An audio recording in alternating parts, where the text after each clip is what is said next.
It's a massive tablet. I thought they were. It's just ordinary iPad. I know, but iPads are normally this big. Is that right? Yours is like a double size. Oh.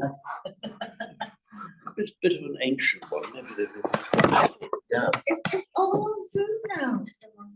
Well, the thing is, it's on Zoom for those who either want to join us by Zoom, Yeah. or I make a recording of it. Okay. I trust with the consent of you all. We have to be careful what we say now. Slip in a few Pali mistakes.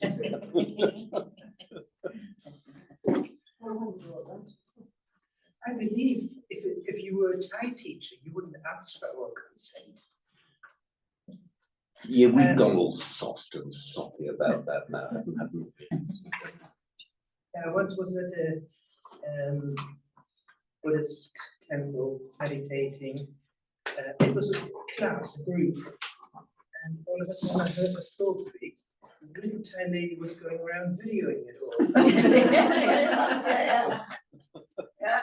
I was not amused. And you had them in your hair. Yeah, that wasn't a problem. I was working in prison, and last thing I wanted to do have my mugshot on an advertising. Indeed, I well understand that.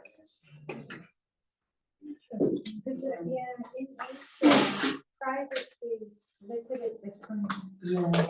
Yeah. A lot different. A lot more public. And also, like, I always find whenever I go to Korea, personal space is very, very small. Yeah. Yeah, people just come. Not like me, am I? In Asia, you know. Sort of bumps into you, and nobody blinks an eyelid. So it was Anne who had the lovely idea of just briefly reciting the words that I put on the board. A triple recitation. Yeah. What is not necessarily the meaning, what's the significance of this utterance? Vaya dhamma sankhara apamadena sampadeta. What's the significance? You might call them famous last words. You know that expression in English, famous last words? I do have vague memory. Famous last word when somebody is about to die, you see, his last words, they're called somebody's famous last words. Also, it can be used jokingly in English. So I'm going to do so and so. Famous last words. But these really are famous last words of none other than the Buddha himself. These were his last recorded words before he died. So, should we recite them? Yeah. Vaya dhamma sankhara apamadena sampadeta. Vaya dhamma sankhara apamadena sampadeta. Vaya dhamma sankhara apamadena sampadeta. And what have I just said? What happens? What have I just said? What have you just said? Yes. You don't remember. You mean the meaning of it? Yes. Ah, so maybe you won't hear when I explain the meaning of it. We had some alternative meanings, I remember. Don't attempt it. Just keep it brief. Anybody remembers off by heart, they can interrupt. Right. I remember when I first heard these words being said, or the translation being a translation being said. I was an undergraduate at the time. I was deeply impressed because it went, impermanent are all conditioned things, strive on with diligence. It was Christmas Humphreys at one of our meetings when I was an undergraduate. Christmas Humphreys was able to speak with it for a living. So it's been translated as Vaya Dhamma, impermanent are sankhara, all conditioned things. You could also more colloquially translate it as everything that's been put together is bound to fall apart again. These are two alternative ways of saying the same thing. We locked the front door, by the way. Let me just check. Oh, sorry. Right, sure. So vaya means falling apart, or coming apart, going apart. It's from the root. Who's going to tell me if they remember what root it's from? It's to go. To go, which in Vedic is E. E. Yes, it's just from the root E, and it makes a verbal noun aya.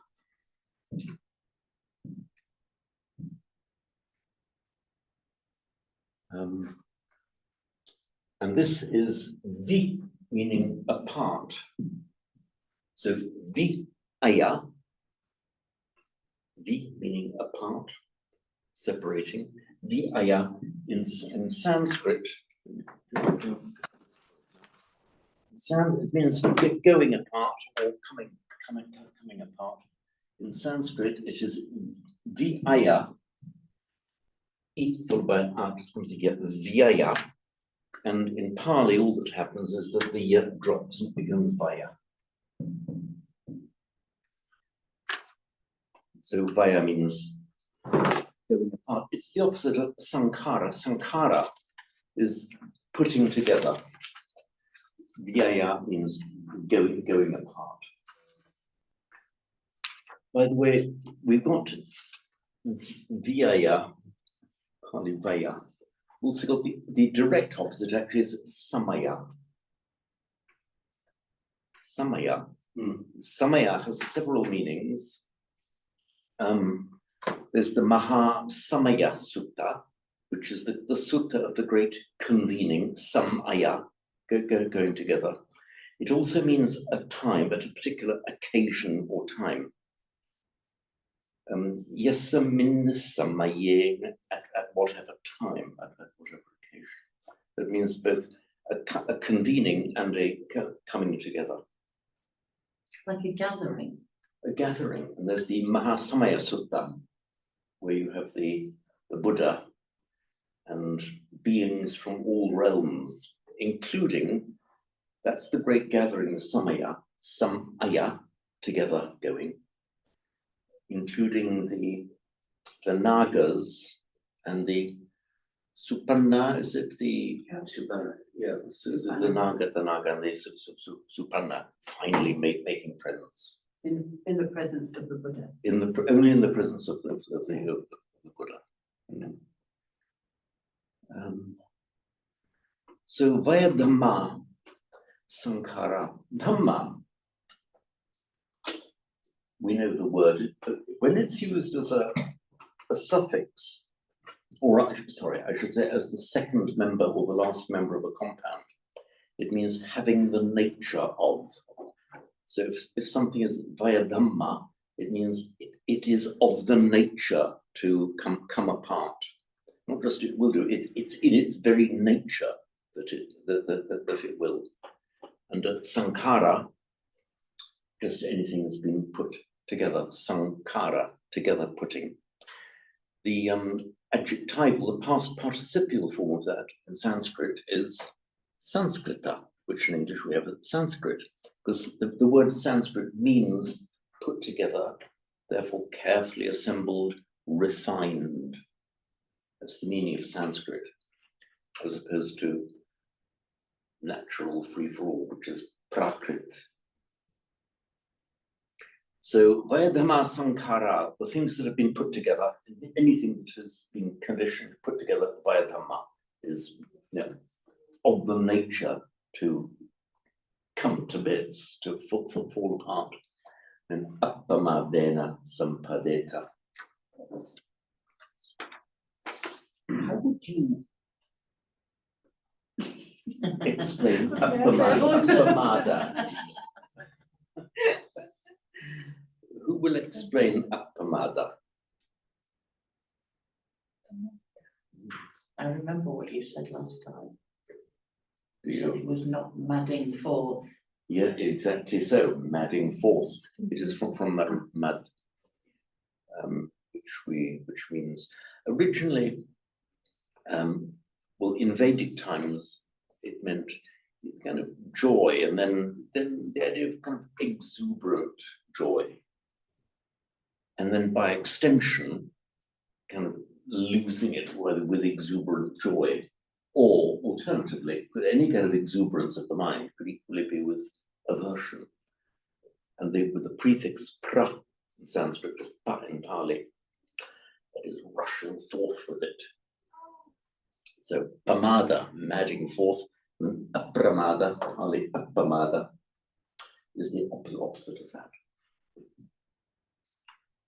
And sampadeta, from the root pad, meaning to go.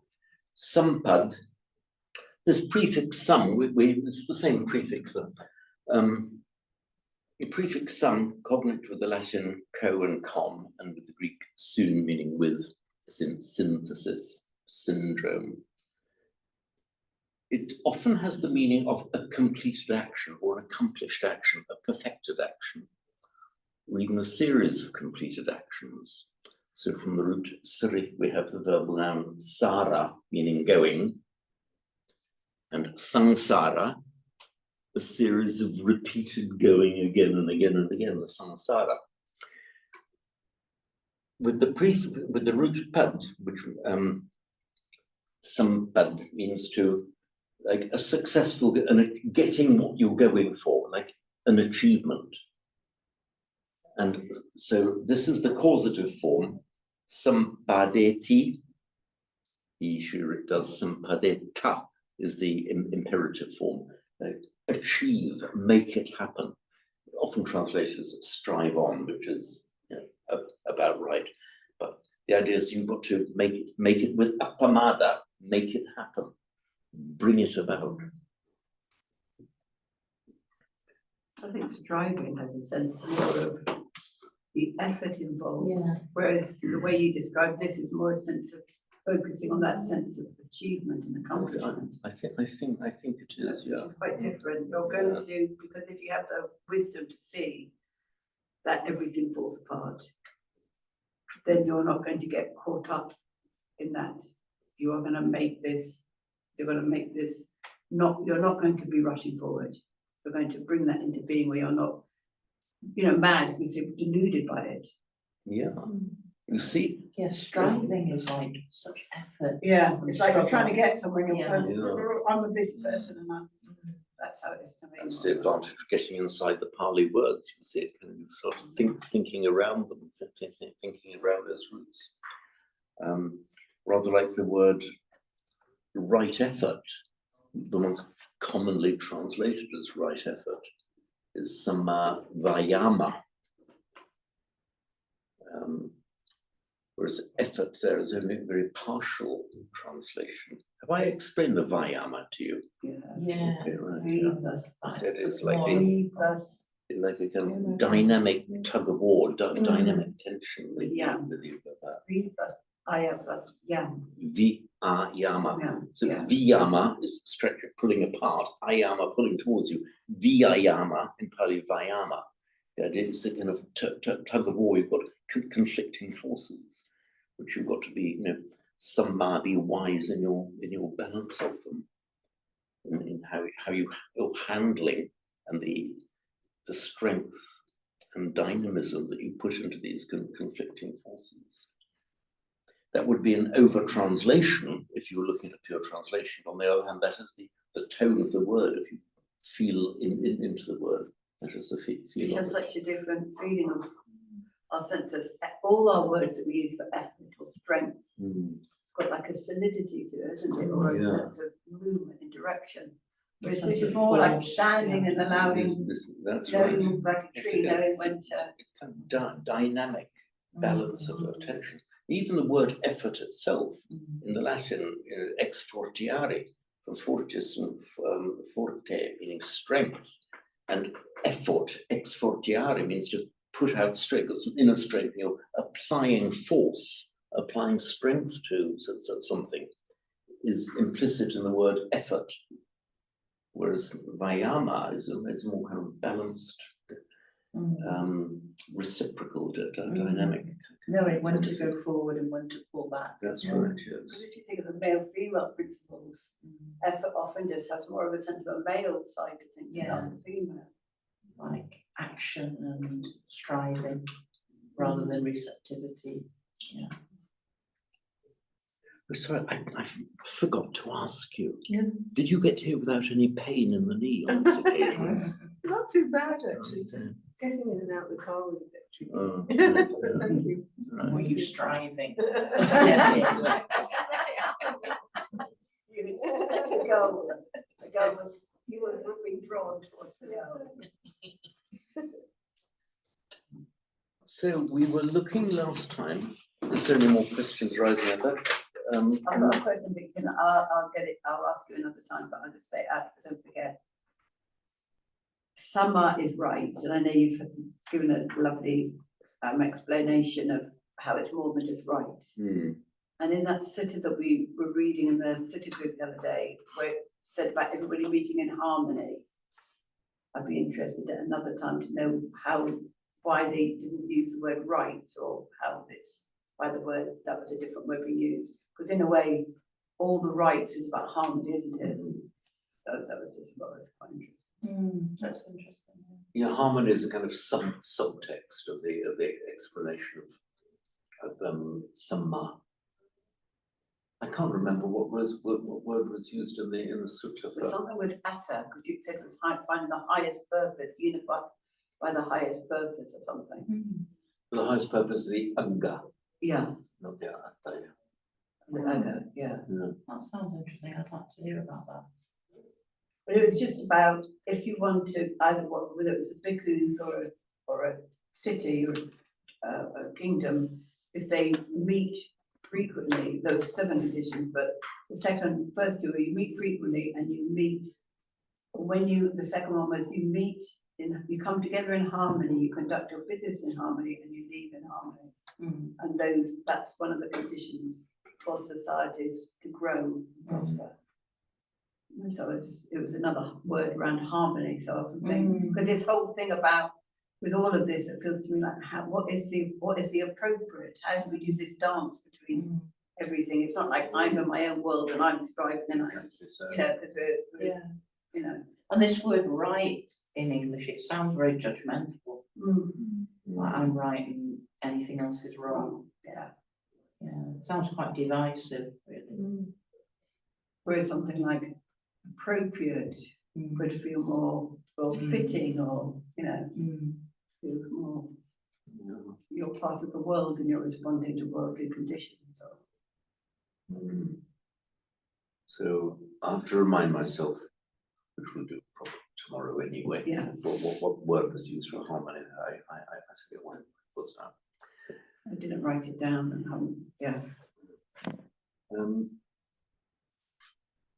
Anyway, last time we were looking at verse 5.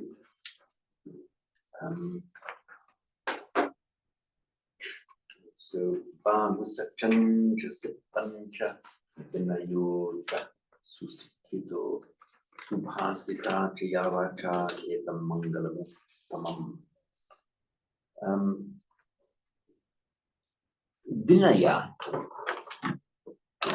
which we know from the Vinaya, meaning the monastic code.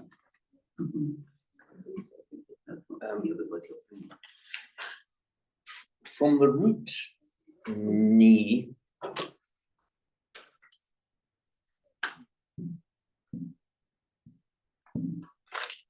meaning to lead. Yeah, I may have explained last time. So ni, meaning the basic root meaning is to lead. And neta is a leader. Nayaka is another word meaning leader. It's the former, a long time ago now, the Prime Minister of Sri Lanka was Bandaranayaka, the monkey leader from the Ramayana. So Naya is the verbal noun meaning leading. Vinaya means literally leading away.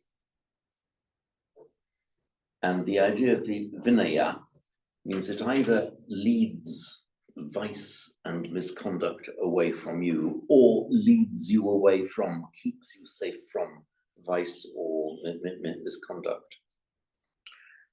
The word can also mean to push away or to keep something away from you. And the absolute form, having done, is vinaya. So kamesu vinayagedham nahijatu. How does it go?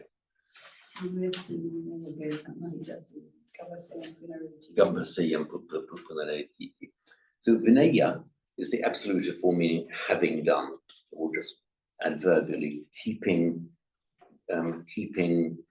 away from you, pushing away from you. Gedham, greed in respect of karma, in respect of objects of the senses, pleasures of the senses. So that's the root meaning of the word, and also it means generally discipline, being disciplined. And here, vinayocha susikkito, a vinaya, a discipline, which is well learned.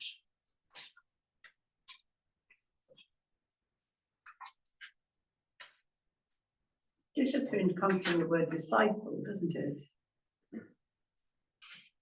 Yes, it does. So it's like following something. Discipulus, yes. It's something like, Yeah. And I think it is from the root disco, meaning to teach. so you have to find it in yourself to follow. Yeah, I think it's somebody who was taught it. I think it's from the root disc, or the Greek daskalos and diskos, meaning teacher. Which is, I better check this out. Very likely from But I'm the. sure disciple comes from the word discipline. It's from that same root. It's one who is a student, a learner. Yeah, so that's what discipline is about, in a way, being a student of something that you Yeah. admire or something that is teaching you. But not doing it from a sense of force, or doing it from a sense of being inspired by somebody. They refer to subjects as disciplines, don't they? So Sorry? in sports, they refer to different sports as disciplines, Yeah, I think. And it's also like, and you can have your internal and your external discipline, the imposed discipline and your inner discipline. And you can talk about disciplines also in a sphere of study, the discipline of medicine, the discipline of the law, in the sense that it's something you have to be a keen student of it to carry it through.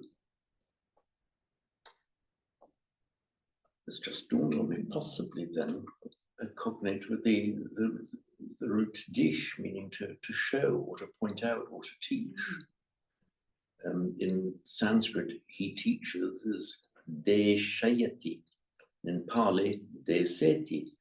Dhammang deseti, he teaches the Dhamma. So it's likely to be that same root. Something I'll double check.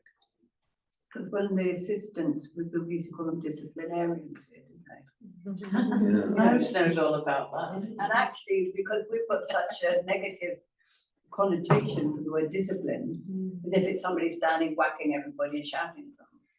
That there is, but actually the real meaning of discipline, being a disciple, you're finding it the way you're taught, you're finding in yourself to hold the same rules and the same structure. Like a self-being, the avid student, thirsty for knowledge. Yeah, and inspired by and seeing the benefits of. Yeah, ideally, yes. That's not how the Jesuits taught. No, exactly.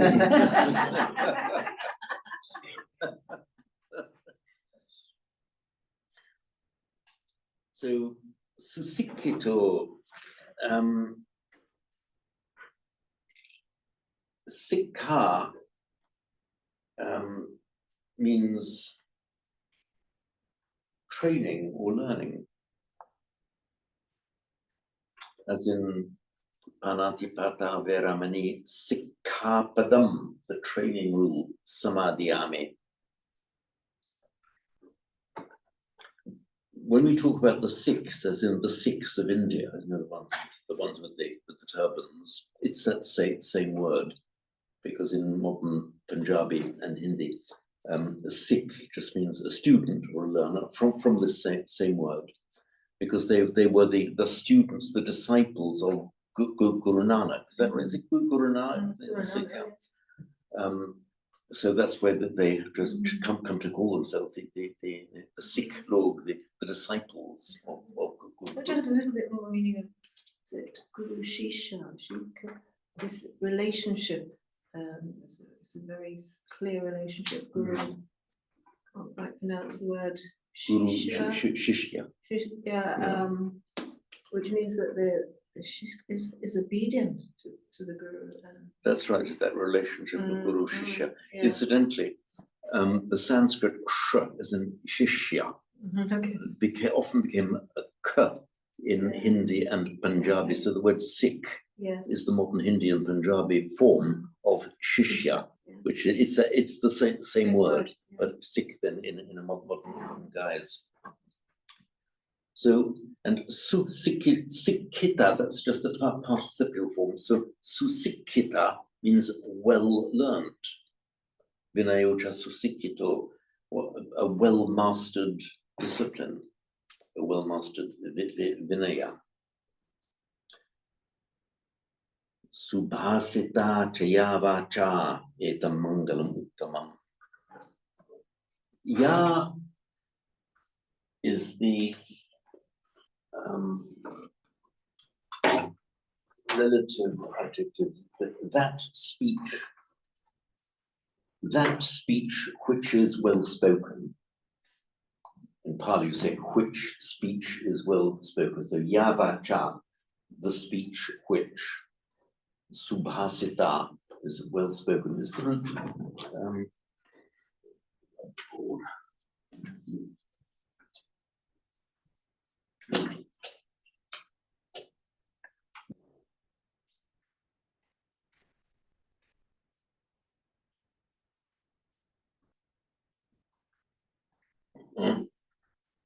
Little problem with our ink here. You're very good at this kind of thing, aren't you, Iris? The disciplinary. Getting the dirty ink off. In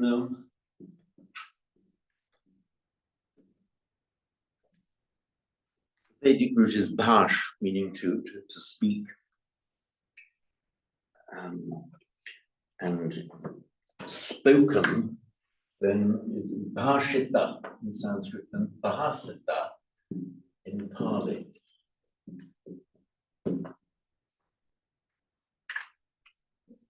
The word for language in Sanskrit is bhasha. Just it's the same root, same as the root, just with the R on the end. One way of making a verbal noun. So bhasha meaning speech or language. Oh, that's where you get like Bahasa. It's exactly where you get Bahasa Indonesia, Yeah. Bahasa Melayu. Yeah. So that's where you get them from. Because they're using the Sanskrit word, but because they can't say Bh as one sound, they put a little in. So Bahasa. Can I say it with a short or a vowel? I can't remember. Is it Bahasa? Bahasa, I think they say. So it is that same word. And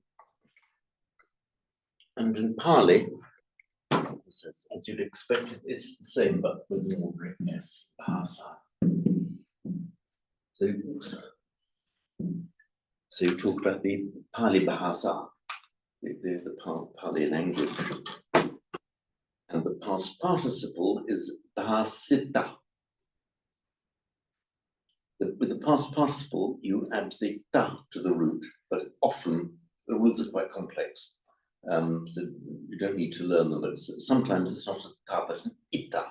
So bahasita. And speech then is vacha, which is vacha from the root vach. Breath or wind or something. Sorry? I thought the root in Sanskrit meant breath or wind, actually. of, For vak. it's va Okay. is blowing, Okay, but yes, I- vach actually is cognate with the vach is cognate with the Latin vox, meaning, and which comes into English as a voice, vocal, and so on. So vacha and voice are etymologically from the same word, just meaning speech generally. So yavacha, which speech, subhasita is well spoken. So speech that is well spoken, words that are well spoken. The sub meaning well, of course. Subhasita yavacha.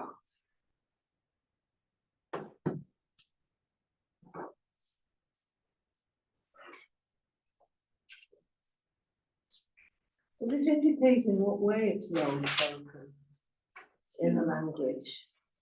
Like you can say well spoken, well spoken can have quite a narrow meaning. It can have quite a narrow meaning. In English, you can be well spoken and say the most horrible things.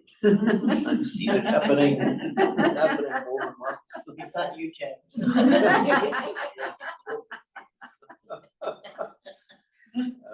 I find it's obviously got a moral implication to it.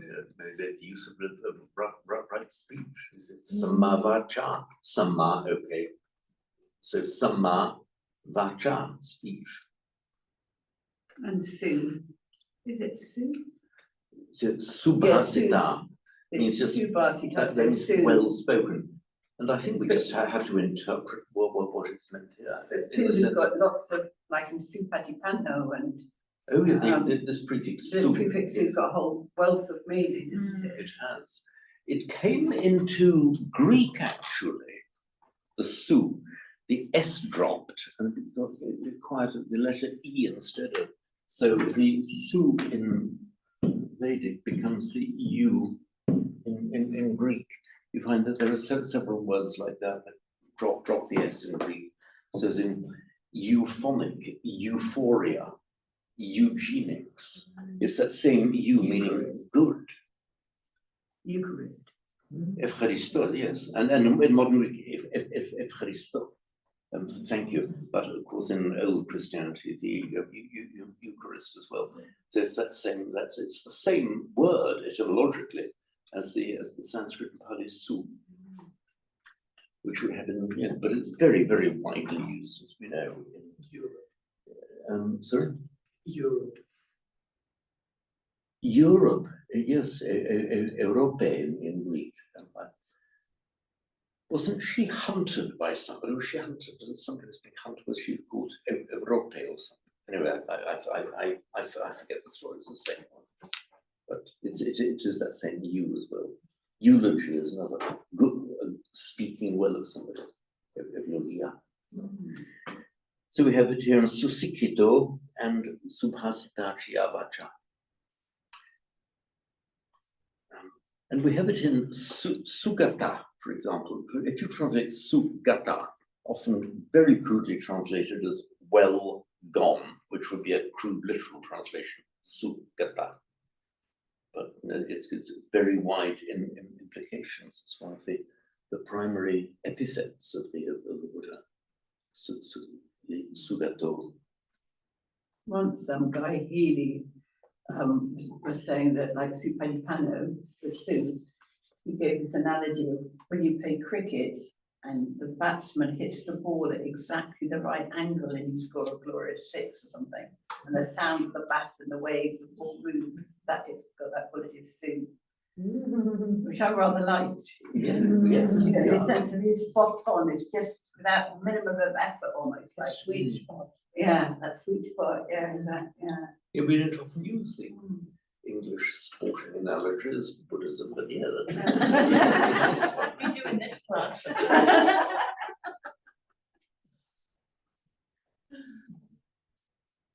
So, any queries or comments before we move on to the I think next? just next looking back on that, we've got Vasa to speak, and vacha, is it?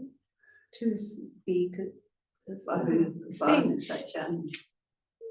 First bit, you mean? Subha Subhasita cha Triyama. ya wacha. That speech that is well spoken. The speech that is well spoken. There's Yeah. two speeches there, isn't there? Two words referring to speech. Vasita, because you Yeah. said that. No, I've got that wrong. They are. Yeah. Um, It's just that the two words referring to speech in the same line. Words that are well spoken. So it's words and Yeah. speech. I'm just wondering what the distinction was there. I'm familiar with the word vacha, you know, and that's in the precepts, I think, as well. is there a I think that bhashita is more specifically the act of speaking. Yeah, Mm. yeah. And the vach is more like, it's more, there's a strong overlap Yeah. between, you can't say bhasa means that, and vacha means that. Mhm. Vacha is a more general word meaning speech and the words Words. spoken. But the bhasa is more the act of speaking. Yeah. And also vachati, it also means just to say, as a verb it can mean to say or to speak. So as a verb, bhas means more to speak and vach means more to say. So vacha is that which is said. Mhm. Again, it's a bit of an artificial distinction, whereas in English it means exactly that. They've just looked at it in Pali. Subhasita, Jayava, Cha, those words that are well spoken. Those words that are well spoken, yeah, they go together, don't they? Yeah. So, vocalizing, does that come from the Yeah, it's same the root? same. It's from the Latin vox, which is directly cognate with the Vedic and Pali vach. Yeah, directly cognate.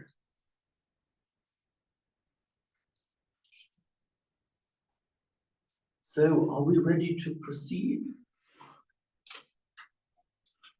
Any more questions?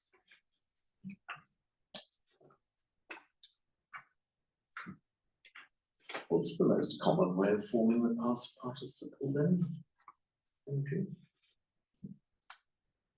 In Sanskrit, In Sanskrit and Pali. is it? Now I know the present participle is aya, isn't it? It's just adding ta to the root. Okay. And sometimes ita, which is why we have supasita. Mm. There are complex rules for when that e is inserted, when it's not. You don't need to but you do need to recognize it. Also remember when this ta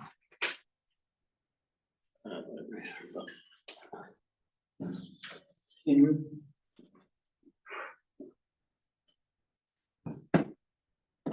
you get the root bud, meaning to wake up. It's just an ordinary word of the language. So add this participial ending ta. I'll put an asterisk here now to show that the word does not exist in this form. It's buddha, which then by internal sandhi, internal phonetic easing, becomes Buddha.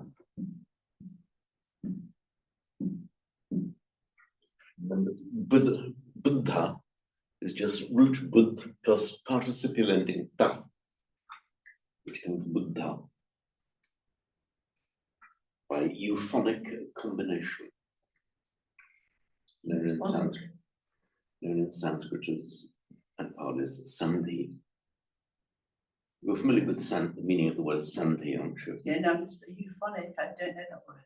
Euphonic. It's not a U word, yeah. That's something good. Okay, U as in good, phone meaning sounds, so to make it sound better. All right. For example, you can't say Buddha, it just doesn't work, Buddha. So by a euphonic combination of those words, it becomes, of those two elements, becomes Buddha. Like don't. If you say I don't rather than I do not, it sounds better. than I don't. That kind of thing, there's so many little things that happen. Where we was when a sound at the end of one word comes up against the sound at the beginning of another word, often one or both of them will often change. So In it's Sanskrit, simulation. there's some very precise regular rules as to how they change. And the important thing is in Sanskrit and Pali, these changes are reflected in the way it's spoken.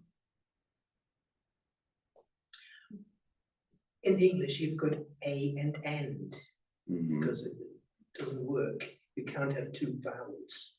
So you change the a, the. Oh, they to and, Can't. yes, yeah. Definite That's I. one example of it. And when you have the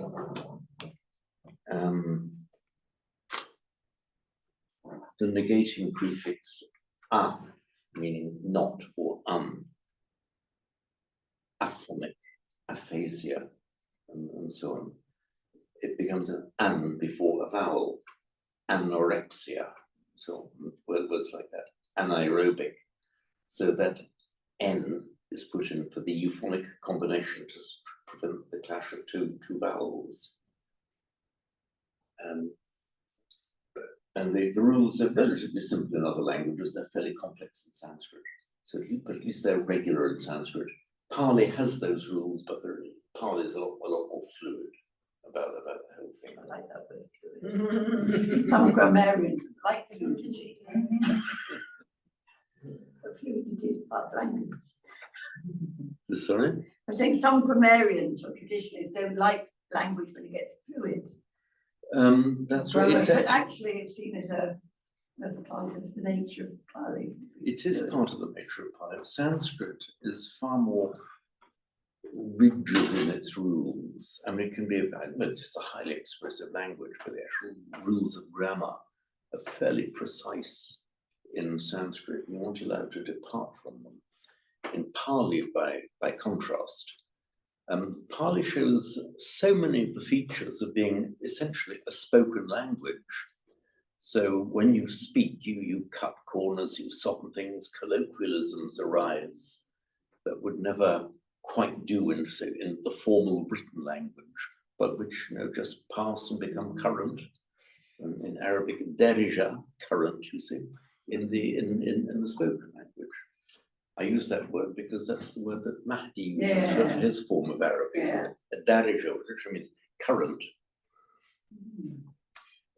Has the same happened in Hindi, which comes sort of from some Sanskrit?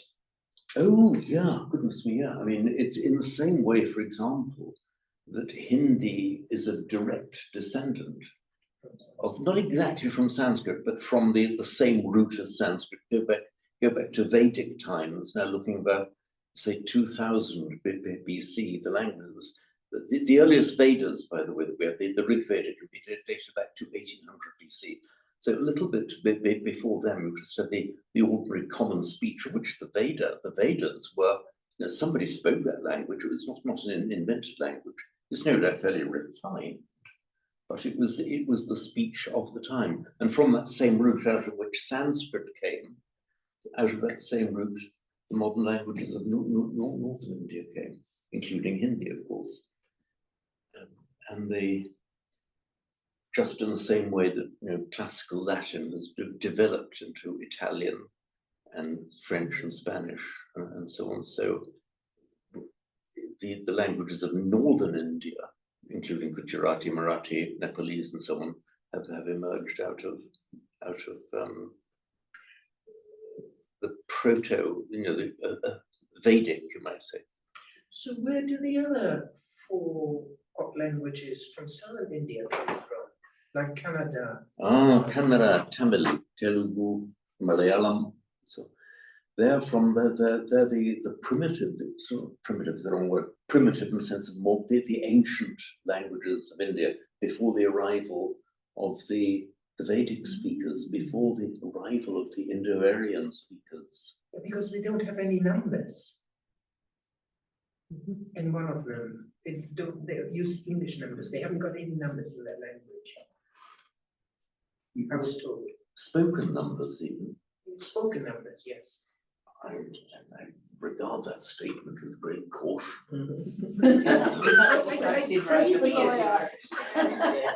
Thriving economy. I think it was in Canada. And then when you hear people speaking, so you pick up on words that you know, and then they use completely English language. So when they was money or whatever else, they used English numbers. And I was told they haven't got any numbers in their language. I think somebody might. That was the tour guide telling you that. I didn't see any tour guides. I probably, it was a Northern Indian. A Northern Indian maybe. Yes. Yeah. Competitive. But it's true that there are various, like in the Alps, the German that was spoken there, originally they didn't have any numbers. When they did counting, they marks, and that's where this system of Not crossing the line through it. that's right. Scoring. Yeah. The score means literally a word and a mark. No. Interesting. I would treat that with some caution. I'll see if I can. I get told all sorts of things. Like I was in an official museum in the Asian Museum in Leeds, which is attached to the university. It said that these little worlds on Buddha's head are actually snails. He was underneath the Bodhi tree and the sun came out. I'm just telling you what it says in the official museum. There wasn't a backstreet sort of. And the snails came to protect him and settled on his head. It's true. That sounds like a Next tour time I guide take a story picture. too. I mean, they have the cobras protecting us, you know, curling around. It's a Yeah, sense in the which cobra, the great the king natural cobra, spread his hood. life came curled around. So what's wrong with snails? I know, it's just You'd need a few months. same idea, but Yes, 180, it says.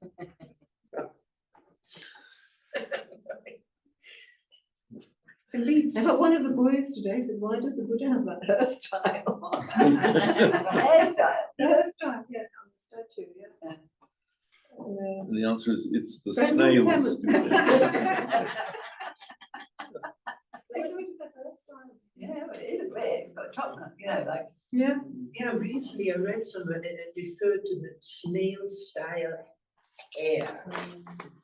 Curling, what is it? Auspiciously Something to to the the right, right. auspiciously. It's really interesting because I did really wonder, you know, whenever I saw a Buddha statue, he looks like Asian person, but the hair's curly. It's Yes, quite absolutely. Oh, yeah, that's right. Quite The a- Asians, we don't have them. Yeah. Yeah, so it's like I read something like it came from Romans, you know, Greek Oh, statue. yeah, from you the know, they have- from the Greek Yeah, style but of I wasn't really sculpture. persuaded. Well, now you know it's That is snails. capable. For example, the conquest of Alexander the Great only went 200 or 700 years after the Buddha died. They haven't got that curly hair, not all. Well, Oh, but Jesus they're had that statues. curly hair. Statues often show Wait. curly hair. But Okay, the now- marks of the great roots is curls auspiciously. Yeah, to the right. yeah. You know the chant, there's the Buddha Mangala Gatha, which are the names of the Buddha and the 8 disciples. And there's the one where we do the female Buddhas. Kema, Kundala, Kesa, and so on. Kundala Kesa means curly hair. Yeah. You know, this Kundala Kesa, Sona, and the others, Patachara, and a Kundala Kesa. The root Kund means to coil or to wind. Kundalini, which is in yoga, the idea is the coiled serpent, the Kundalini. So Kundala Kesa is Mrs. Curly hair. So one of these, one of the 8 female arahants was called Curly So hair. is it auspicious to have curly hair? I suppose it was, yeah. Curly hair doesn't sound very dignified. So, we can have a look at verse 6. If everyone ready to move on to verse 6. So, Mata Pitu Upathanam Buddhadarasa Sangaho Anapulachakam Manta Etam Mangalamuttamam.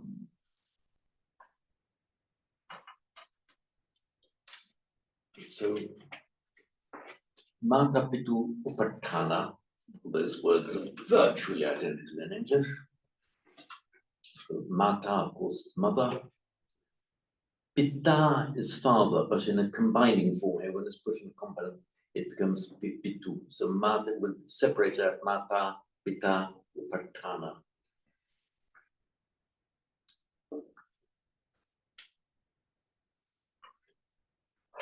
This Kana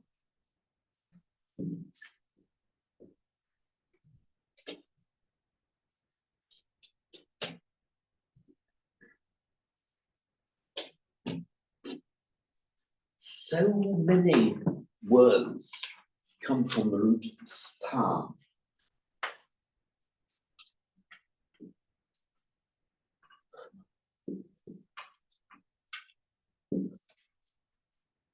Of course, it turns up in Pali as ta.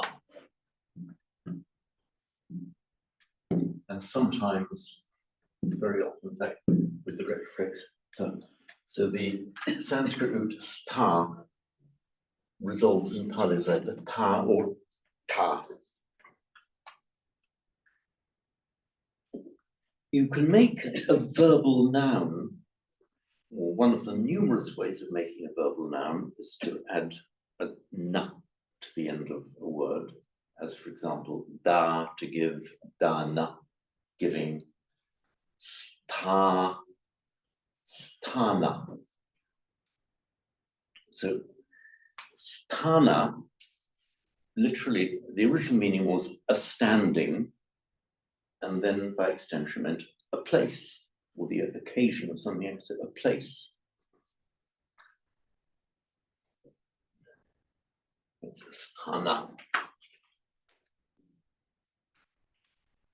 And there's a city called Astana, Sorry? city called Astana. Is it, where is it, Kyrgyzstan or somewhere? Or What is- Astana was the capital I city. want the Astana. Yes, I know the one you mean. I did I can't actually remember, know it's that. one of the stands, I can't remember. Okay, what it is. now, the stans, Uzbekistan and Kurdistan, Mm. and Turkmenistan, Kazakhstan, it's that same word, stan, the place of those people. Pakistan. And it becomes, that same word then becomes in Pali, Tana or Tana. And it also, Tana,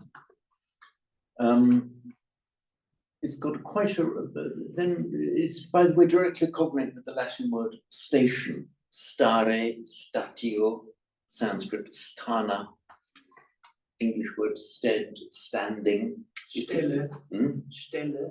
Stelle, and of course the Greek, the German was stehen, so sta, ste, the root ste is that from that same star. And in the Scandinavian, Swedish, for example, it's stall. It also means an occasion for something to happen. Sura Maria Madhya Pamada Tana. That Pamada Tana is the occasion on which Pamada can arise. So you are undertaking to refrain from these various forms of beverage because they are Pamada Tana, literally the place or the occasion for Pamada to arise. And those of us who were brought up as Roman Catholics will remember that we were taught to avoid not only sin, but the occasion of sin. Yes, I remember that. Place that you go where you will be Like a tempted. disco. So that was the occasion of sin. Place before you. Yeah. So if you wanted, so if you wanted to translate the occasion of sin into Sanskrit, for example, it would be the papasthana, and in Pali, papatana. Just as you have pamadatana is the occasion for pamada. Literally intoxication, but also the idea of the mental in intoxication. So this tana or tana, you have both forms in Pali, is just so common. And if you, for example, you have the prefix adhi, means up on top of something. Adhitana is your resolve, you set your adhitana, standing to it, like standing to attention, waiting to do it, or determined to do this with the adhitana. So here it's the upatana, upa meaning it's the same as the English up or towards. So upatana means standing close to, the idea being standing, waiting to serve, standing in attendance upon someone. So that's mata pitu upattanam. So as it were, waiting in service, being attendant upon your parents. And puttadarasa sangaho. Putta means son, and also collectively it means when one's children.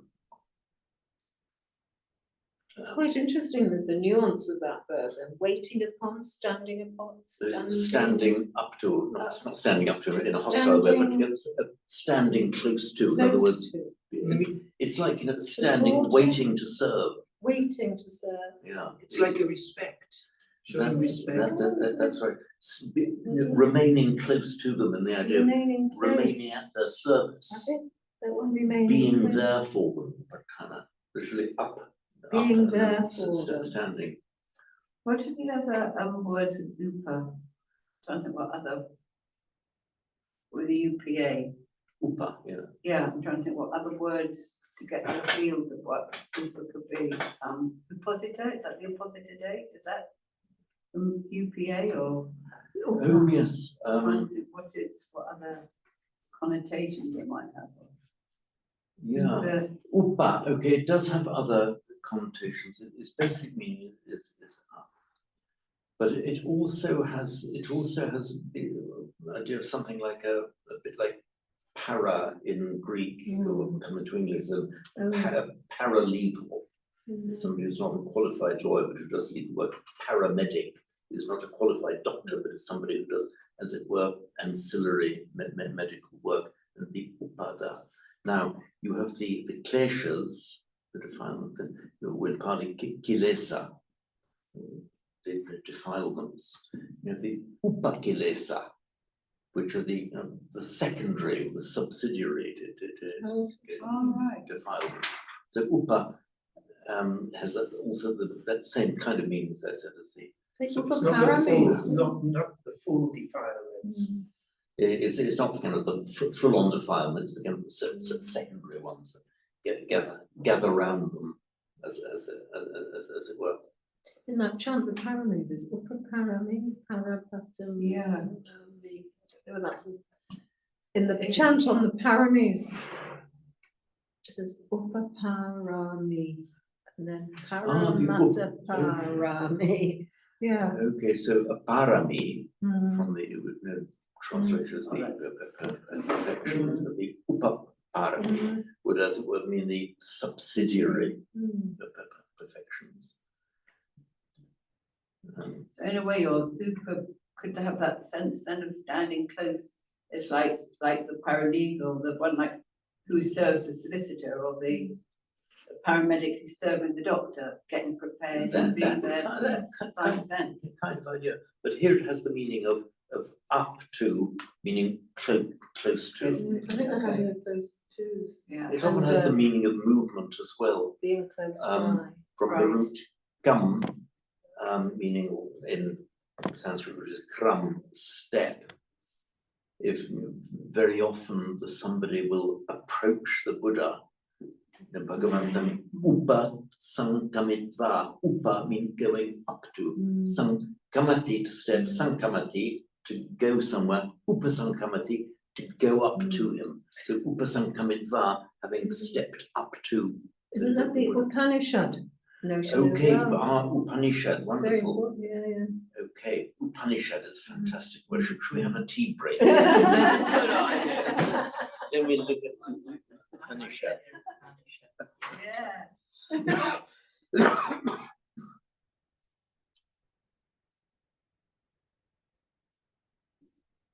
It's just amazing, because to me, standing close to would be getting in somebody's face. But it's not, you know. But here it's standing close to in a It's very respectful way. respectful, Like yeah. standing there, waiting to serve their needs. Yes, oh, I know, but I'm just trying to get my own head around other things that might be. Because it's about mothers and fathers, isn't it? Yeah, exactly, yeah. So, you know, it's about that relationship, which is why the nuance of that sense, rather than just, what was the first word, standing by, being close to, being ready for service. That's right. I mean, if you're You're too far away, you see. standing by. Get there in time, can you? Yeah. Better get Lucy back Yeah, here. that's what I'm thinking.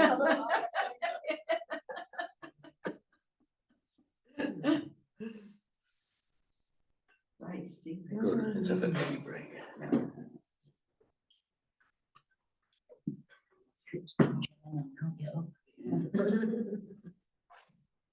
Just pause recording for the tea break. So there's two sessions. Good. Tea, James. Pause. Resume recording. Take break. Okay, are we comfortable now? Yes, we're Are good. we? So this wonderful word, Upanishad. Oh, yeah. The Upanishads, which were the subsidiary teachings given by the gurus, teachings on the Vedas. These are scriptures I've studied at university, which introduced me to Indian thinking. And in many of the ways, there's a strong connection between the Upanishads and the suttas, you know, well, not suttas, but it's the Buddha's teaching, the Dhamma, I would say. You know, the Vedas, yeah. No. And Valerie's done a translation of the Upanishad. But the meaning of the that's word right, yes. is quite significant. It's in the Penguin Classics, in Yes, Valerie's yeah. translation. It's actually, it's from the root sun,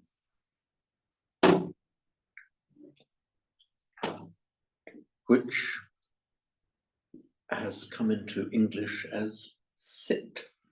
So it's that same word.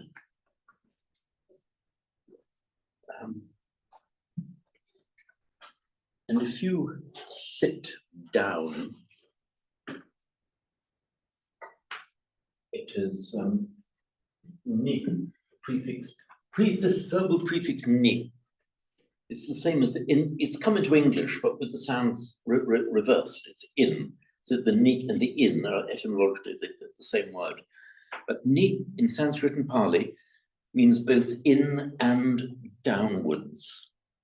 For example, when you are going into the water, nigachati, to go down. The niraya, we've had the vyaya coming apart, nirai, so nyaya, so niraya, sorry, my bad, different route. But the ni, now nisag. Rule of Sanskrit, where in the same word you get a vowel that is not a or a before a s becomes a sh. Got it? Right. So that's where you have nishad.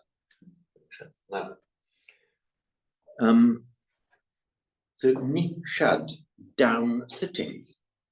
So it's the act of sitting down, or the state of being seated. Now, if you go up to people, or if you gather around, as in the students gathering around and sitting at the feet of the teacher. They go up to the teacher, upa, meaning up to. They go up to him, upa, then they down sit. So literally it's the up down sit. They go up to him and sit down. That is the Upanishad. They gather round and sit at his feet. So the Upanishads literally means just the sitting of the people who have gone up to him. Is there a notion within that of being near? Because I sit down near was what I'd been told, because That is there's a right, yeah. reason Because if you why. go up to somebody, Mhm. it's like when somebody goes up to the Buddha, Bhagavantam Upasankamita, having gone up to him means you go near him.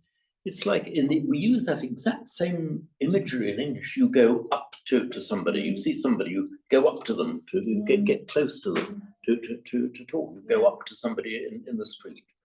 So up, not vertically up, but meaning approaching. So it does have this meaning going up to in the sense of approaching. So approaching and sitting down. The idea, of course, being the students who have gathered closely around the teacher and are sitting in. To be close to the teacher, to hear what they're saying, but also there's the idea that when they're ready to receive it, that the teacher will speak it into their ear, near enough. So that's what I don't understand why. They've got to get very, very close to be Well, to be near, so because only those that are ready at that time can receive it or hear it, or right, they must come close to the teacher. Sort of, that's bound up in it. But to sit down near, close. Isn't it? Yeah, Upper. close Those down two. sit, getting Close down close sit. and sitting down. Now, it's a slightly irregular verb because the present tense is not sadati but sidati.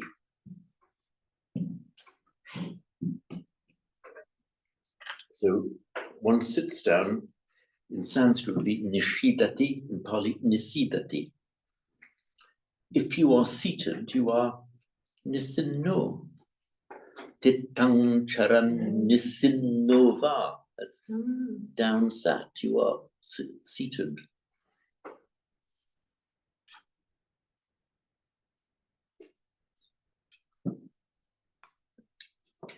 And by the way, the reason it's nisinno, I just explain that.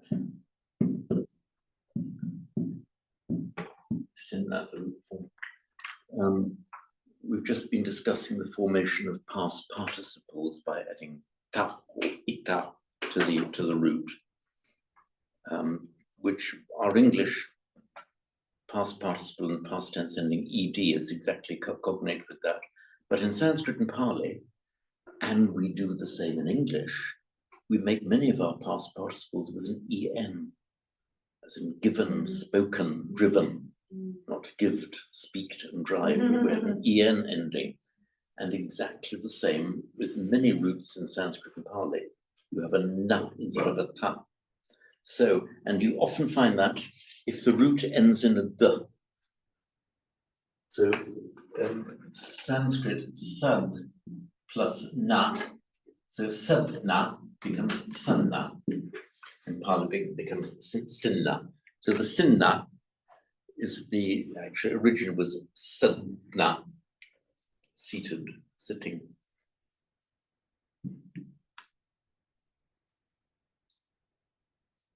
So mata pitu upattanam. So standing close to your mother and father in the sense of your being attendant upon them, being there to serve their needs. Putta darasa sangaho. Putta, which is the putra, was in Sanskrit, is the Brahmaputra river, which is literally the son of Brahma. Dara,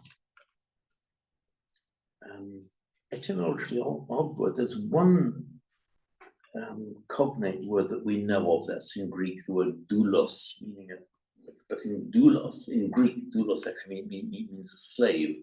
There's this slightly unfortunate connotation that one's wife was one's slave. Not an experience I've had in my own marriage. They didn't regard themselves as like that, the reverse rather. Anyway, put the darasa here. Here we have the sangaho. Sangaha is originally it meant a collecting or a gathering. It also has the meaning of a compendium in the sense of a collection of teachings. And in the Abhidhamma, we have the Abhidhammata Sangaha, which is the compendium, like an abbreviated compendium of the contents of the Abhidhamma. The Gahada is a lenited or softened form of graha, was the Pali version of graha.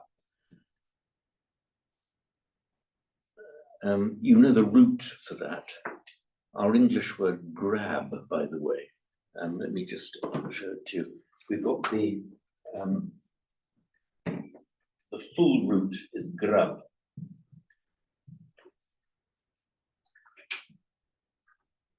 And our English word grab is directly that word. It needs to take something. And it also turns up as graha, the softened to graha. And of course in Pali, we have the same, but with the root drops out, that's the gaha. So gaha would mean taking, so that sangaha, taking together, bringing together into one place, therefore a collection. And in something like the Abhidhammata Sangaha, the gathering together. But by extension of meaning, that's the original meaning. But by extension, I'm slightly puzzled as to why. Most things you can kind of work out by going to soft focus, but Sangha, it also means, also has the idea of supporting or helping or serving. I don't know how Sangha came to mean that. It's one of these slight puzzlements that we just have to, or I have to learn to live with anyway. Why? But you don't just think it means like a gathering together and support. I suppose it could mean that, couldn't it? You fetch and carry, gathering. Yes, yes. Yeah.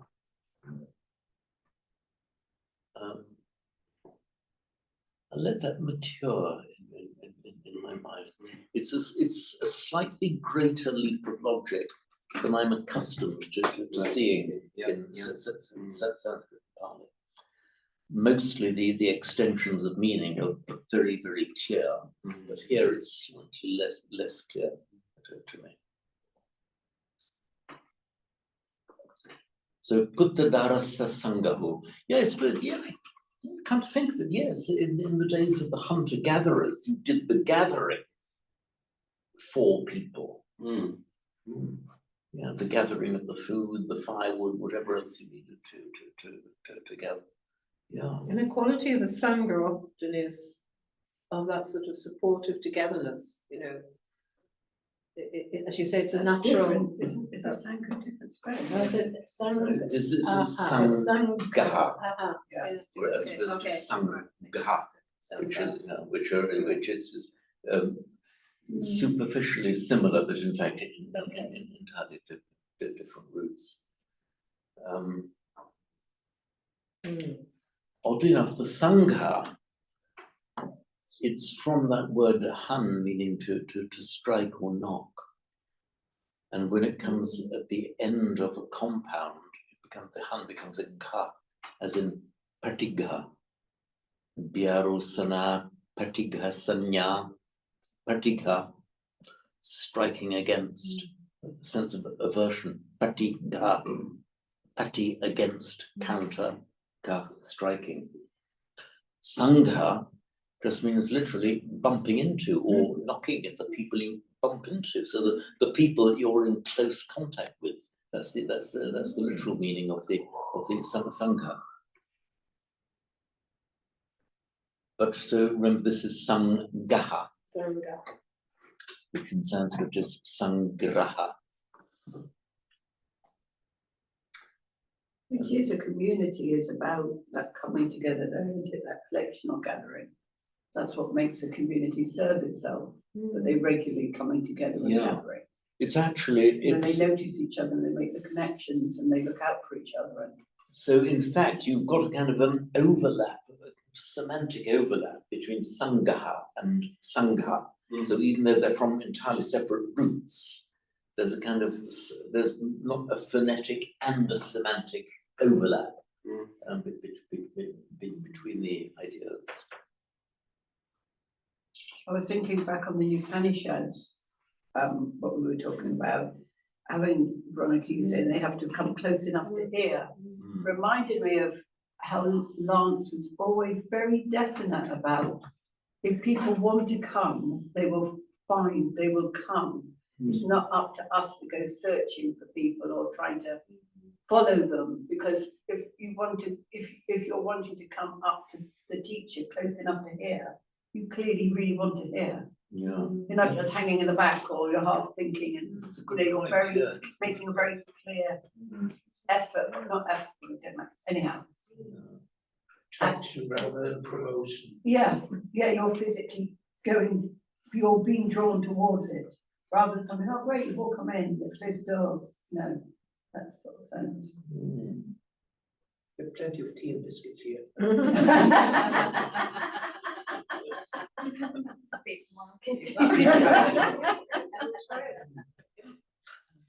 Draw the crowds with free beer. So that is Mata Pitu Upattanam Puttadarasa Sangaho, which is grammatically very simple, and I think the words are simple enough. And Anakula Chakamanta Etam Mangalam Uttamam. So Akula, the meaning is actually something like cramped or crowded.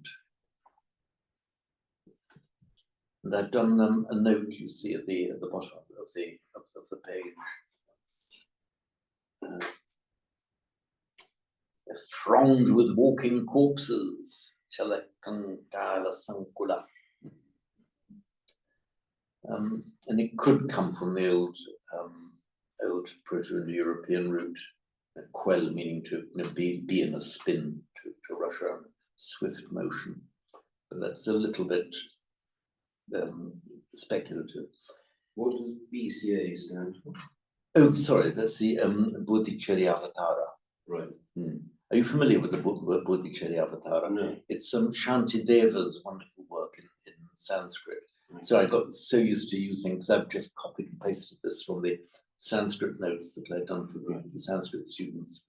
So the Bodhicharyavatara, it's actually one that I've been teaching for, must be 4 or 5 years now to the Sanskrit students.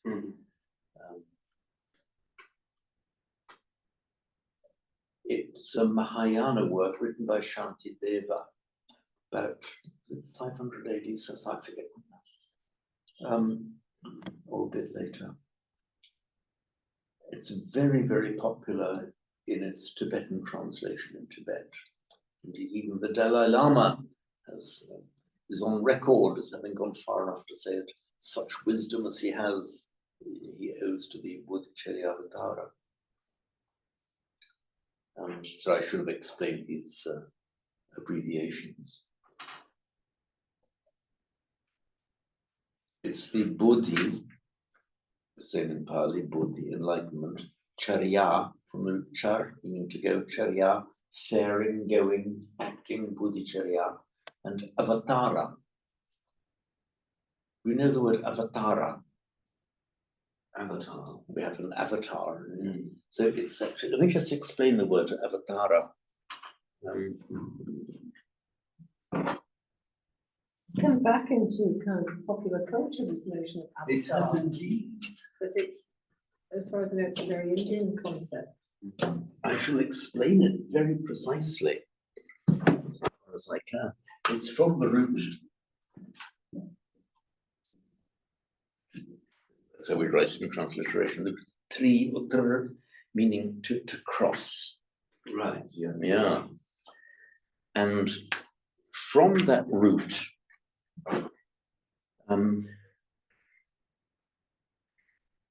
udho adhancha tiryancha, tiryan means across, because adho, above, down, and across, meaning on the same level as you said, tiryan.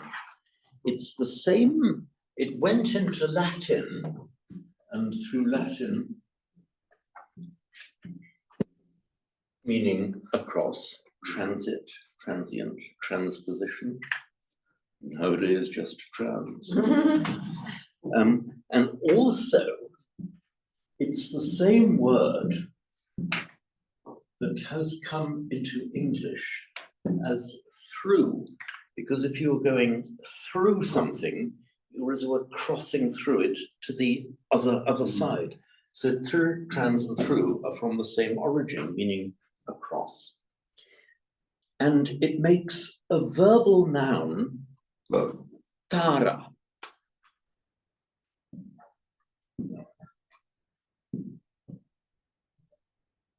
So tara means crossing. If you put the prefix ava in front of it, ava means down. It's actually cognate with our English word off. So off and down. So avatara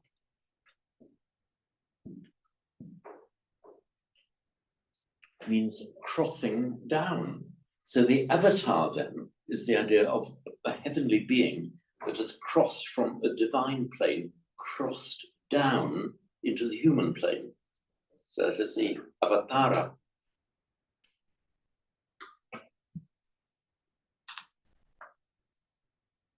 So it has this meaning of crossing down, and the word has come into English as an avatar, like a human incarnation of a non-human being.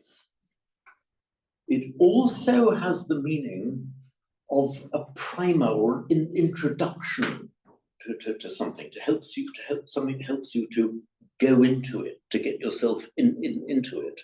So the Bodhicharya Avatara is the avatara, like a textbook that will help you to do it, for the Bodhicharya, for the enlightened conduct. In other words, it's a guide to enlightened conduct, or a guide to the conduct that will lead you to enlightenment.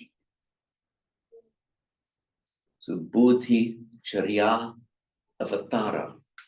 So how did it come? How did the avatar come to your text? Just explain that bit again. Okay, so you're crossing.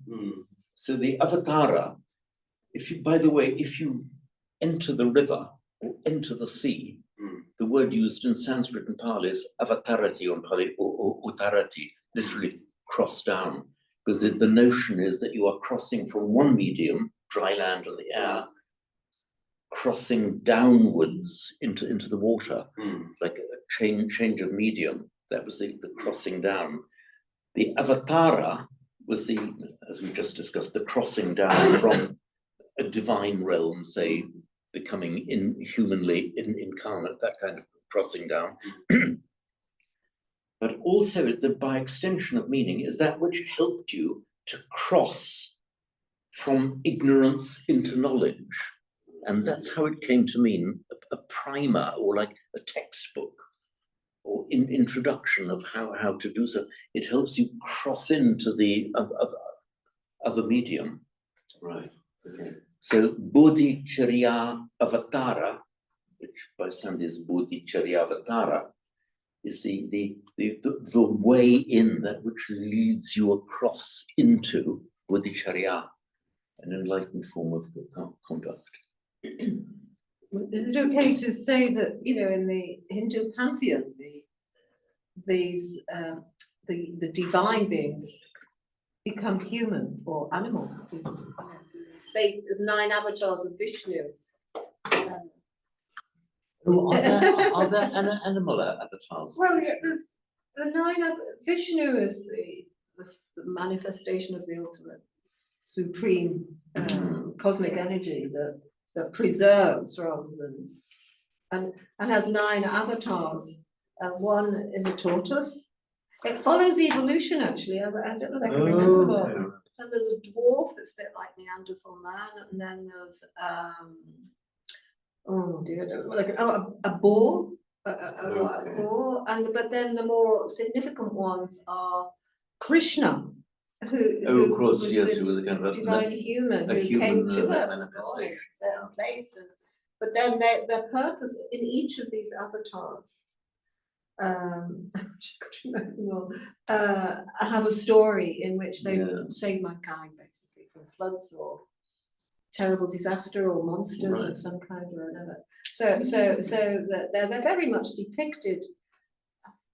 The country of the others, in a Hindu iconography, and people are devoted to them. Okay, so But it's their channel. It's the cross. They take them from this, as you say, from darkness to light. Okay, right. Yeah. So it's rather like, for example, if Christianity were being explained in Sanskrit, Christ would be the avatar. Perfect avatar. Yeah. It is yeah. an avatar. They would say Christ was an avatar. Exactly. Rama was another one. That's right. The So it's warrior king. So it's just the incarnation from a higher level. But as you were just saying, even down to being a tortoise. Well, yes. So it's the idea of we say the incarnate, Christians say incarnation. Sanskrit Pali say the crossing down and the manifestation after you have crossed down. Right. Now, I still haven't It's seen the Abba. film Avatar. Is the film Avatar, is that along those lines? I haven't actually seen it. Are they heavenly beings? Yeah, I can't remember it now. But Abba, you see Abba as avatars. Abba. Instead of going to see Abba in real life, you go to the show and you see, they call them avatars. They're manipulated images. Oh, I didn't know that. Oh, like AI versions of. Yeah, I think they're called Agneta avatars. and any free. Yeah. It's true. They're kind of holographic, I suspect. Yeah.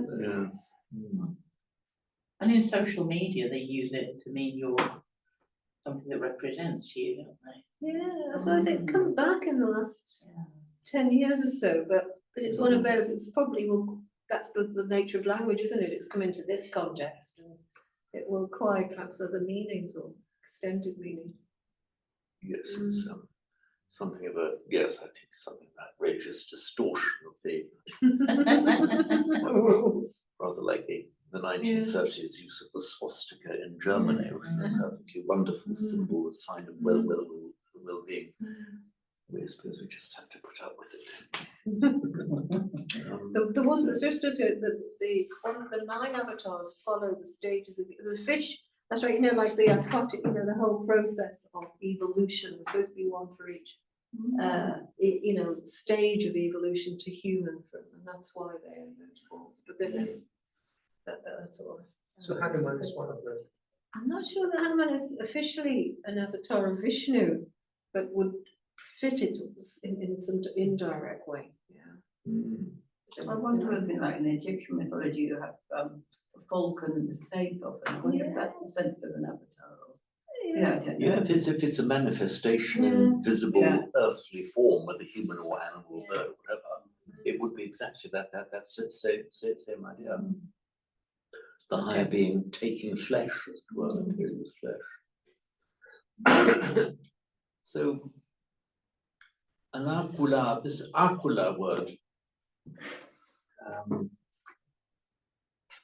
I've given a little bit of etymology here, but it's slightly uncertain. It just means uncramped or uncrowded. Bhikkhu Bodhi translates as an honest occupation. I'm not quite sure where he gets honest from. I mean, I'm seriously hesitant to question or to appear to contradict a scholar of Bhikkhu Bodhi's standing. So I'm going to say, well, I can't say he's got it wrong. I wouldn't dare to say that Bhikkhu Bodhi's got it. He's my kind of language hero when it comes to Pali, actually. Bhikkhu Bodhi is.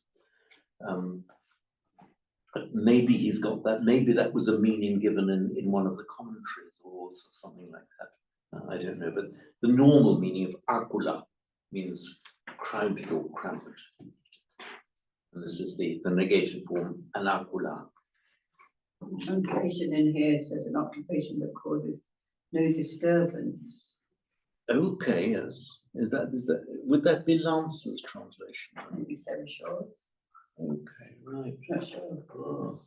So you think of it as uncramped or uncrowded.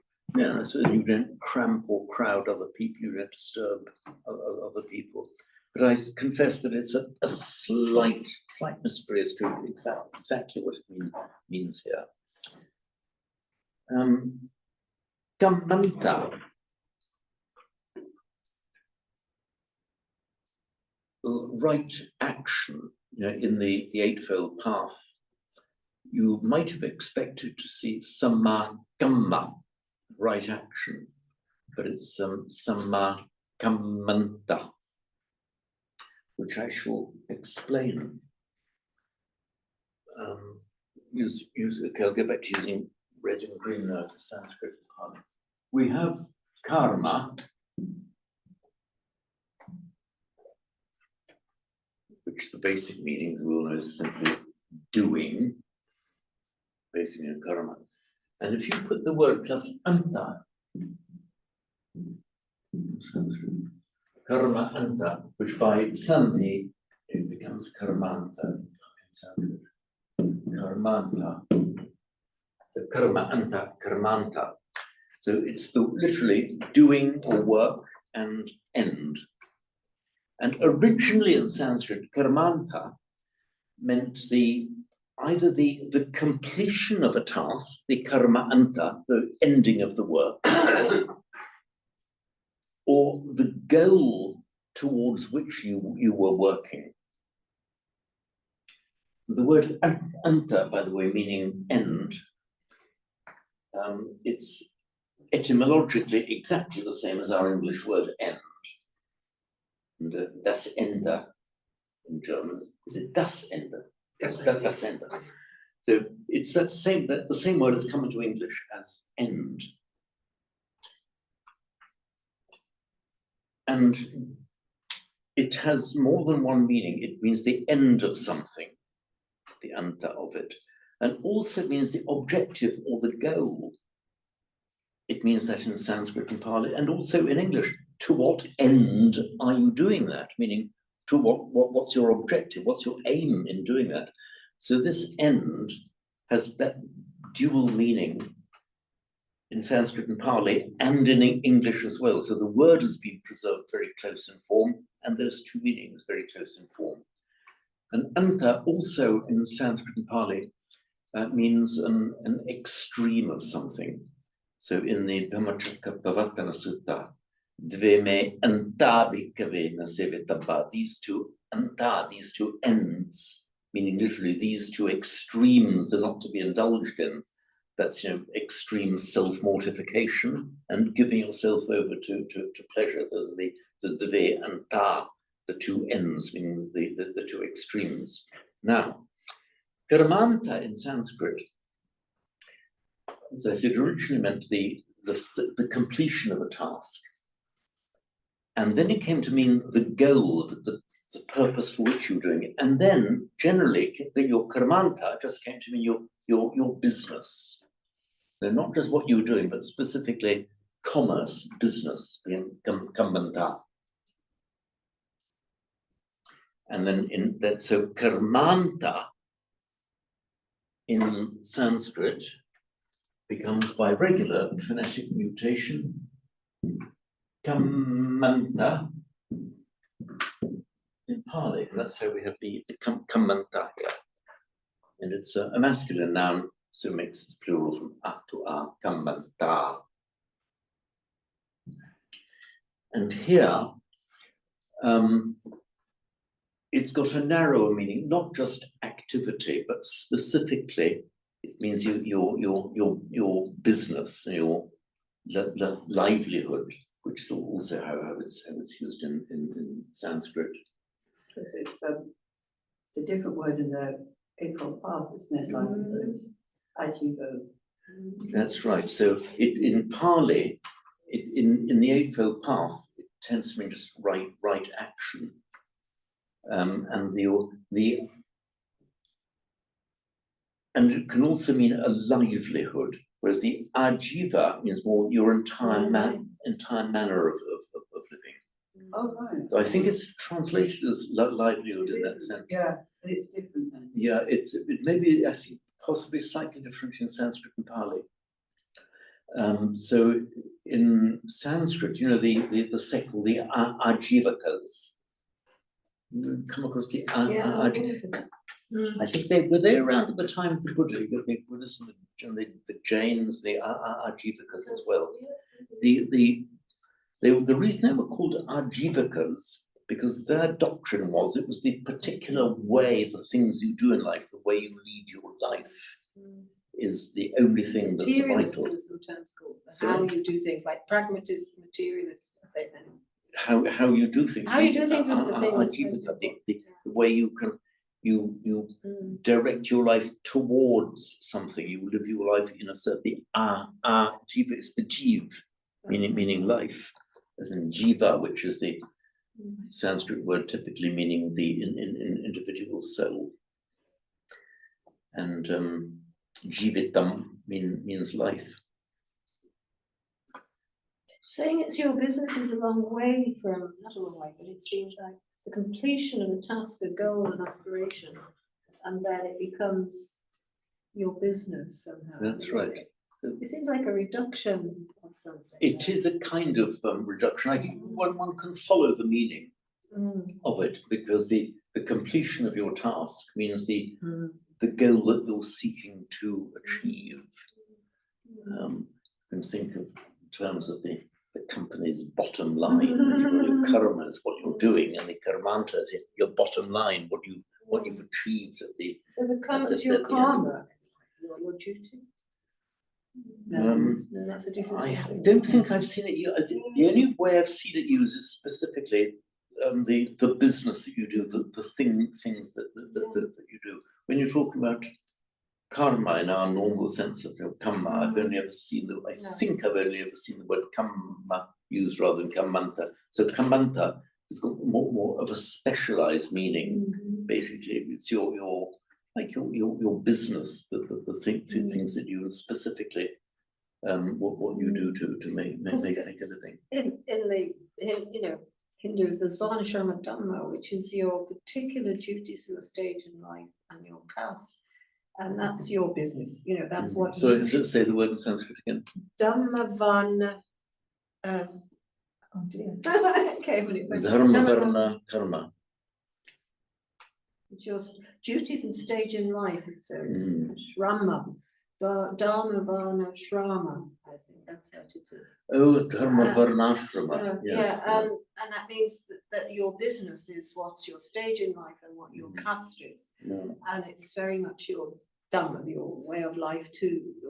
Your right way is to abide by that and not somebody else's business. Leave the warriors to do the worrying, the businessmen to do business. Yes. But I mean, it's a notion that there is a kind of right kind of business for you yourself, according to your birth and your Mahabhaya Paradharmaha. So in other words, somebody else's dharma is full of danger. Yeah, don't go there. Don't do what it's somebody else's business to do. Yeah.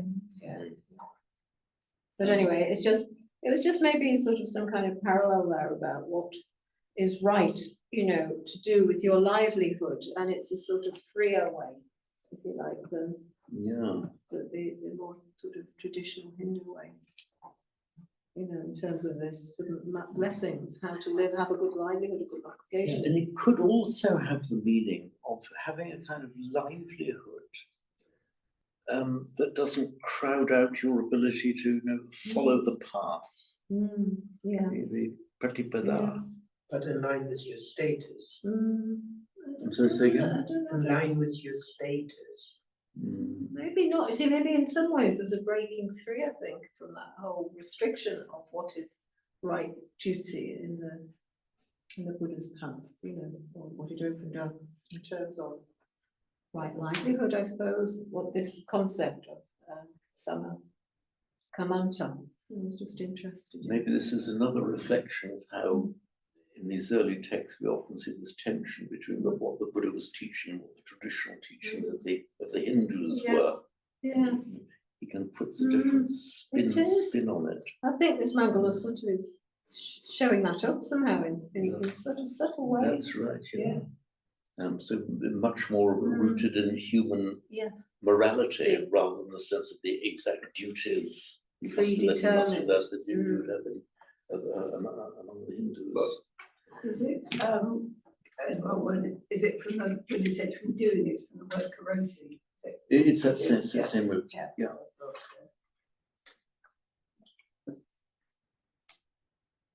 So That's good, yes, I mean, even that list of it, if you're really doing your job well, you're, you have an end goal, when you've done your good day's work, you've completed whatever you set out, even though that might have to change a little bit.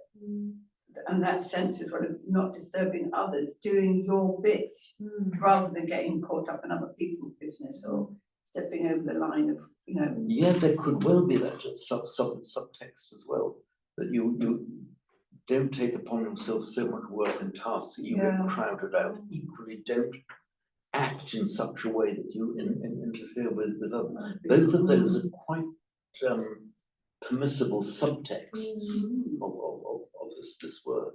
That occupation that causes no disturbance to others is quite interesting. Right, so you don't go around gossiping, you keep your focus on yourself, basically. You keep the focus on yourself rather than sort of sticking your nose into anybody else's business. That's a valid subtext for it as well, yeah. Good, so we've come to 9.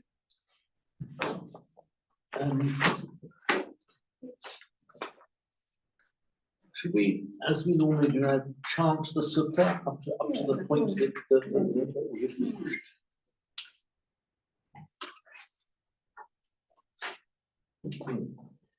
Bahudeva Manusaja Amnatani Ashintayam Akankamana Suttanam Bhuri Mandalamuttamam Asevana Jabalanam Panditanam Jasevana Puja Jabujayana Ekam Mangalamuttamam Atirupadesa Savaso Chapude Chakata Punyata Atta Samma Samiticha Ekam Mangalamuttamam Bahu Satchan Jasit Pancha Vinayo Jasusi Ito Subhasita Jaya Vacha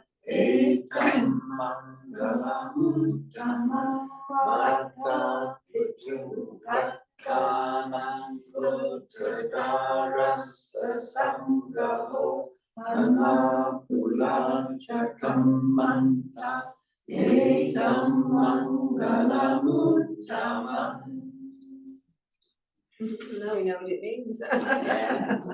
Just to point out, this is a common mistake in the very first verse. It's with a short I, not a long I. So it's Brahman, and everybody seems to be chanting. It's common like this in this group. So I've made a note that Charles pointed out.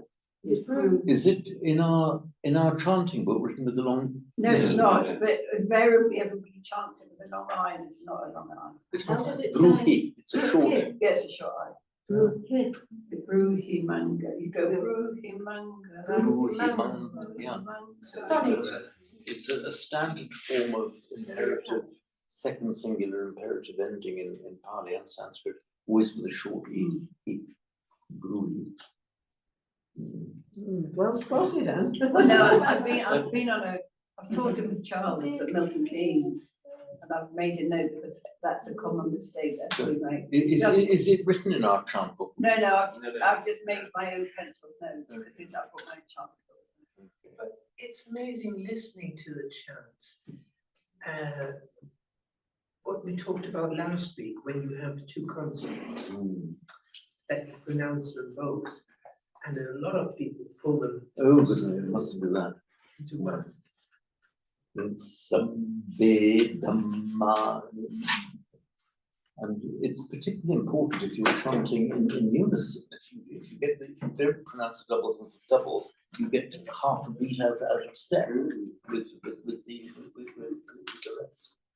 So it's actually, it takes, you can measure the time. It takes longer to pronounce that syllable if it's got a double. And you're left behind if you don't cover it. It rouses a lot of energy with chant as well, so because it has that, Yes. it has that going with it, and if it turns into a sort of, it can just drain it rather than. Should we chant the blessing then before we? Bhavatu Sabbamangalam Rakhantu Sabbatevata Sabbabhutanubhavena Sada Suti Bhavantu Te Bhavantu Sabbamangalam Rakhantu Sabbatevata Sabbadhammanubhavena Sada Suti Bhavantu Te Bhavatu Sabbamangalam Rakhantu Sabbatevata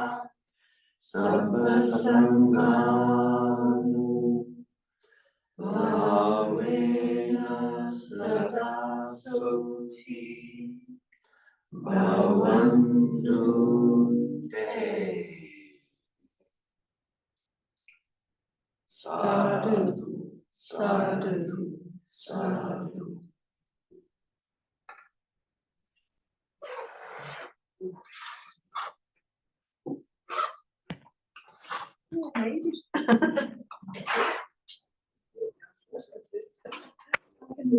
Stopping recording. I can do it.